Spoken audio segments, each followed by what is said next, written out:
You matched 3 weeks ago. The conversation is actually good. You talk every day, she replies fast.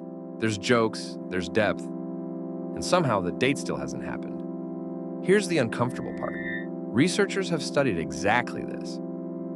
And what they found is the opposite of what everyone believes. The longer you text before meeting, the worse that first meeting goes. Not sometimes, on average, measurably worse. This video is about why that happens and what the guys who actually get off the apps do differently. Here's what happens in your head when you text someone for weeks. Every message gives you a little bit of real information, but your brain doesn't wait for real information, it fills the gaps. Her timing, her voice, how she laughs, how she'd look at you. None of that fits in a text bubble. So you invent it. And you don't invent an average person, you invent the best version. Researchers call this idealization.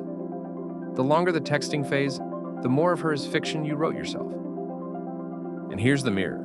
She's doing the exact same thing with you. There's a version of you living in her head right now that you've never met. So the first date isn't two people meeting. It's two strangers showing up to disappoint each other's imagination. That's why a date after 3 weeks of amazing texting so often feels off. Nobody did anything wrong. The fiction was just better than any human could be. And it gets worse. The studies on this are brutal.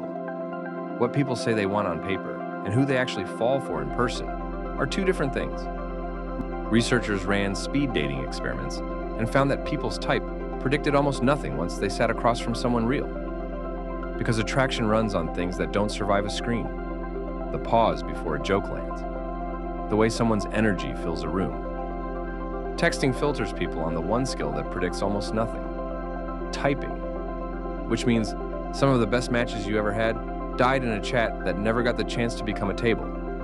So what do you do with all this? You stop treating the chat as the place where she falls for you. She can, not really.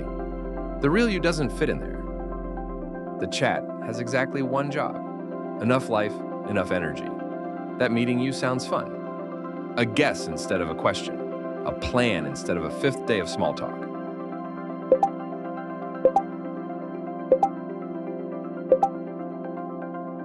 Look how short that is. That's not rushing. That's respecting what a chat can and can't do. The two people in that conversation are going to meet while they're still curious, not after 3 weeks of writing fiction about each other. The chat is the doorway, not the room. Get to the table while it's still alive. Because everything that actually matters about you only works in person. And honestly, that should be a relief.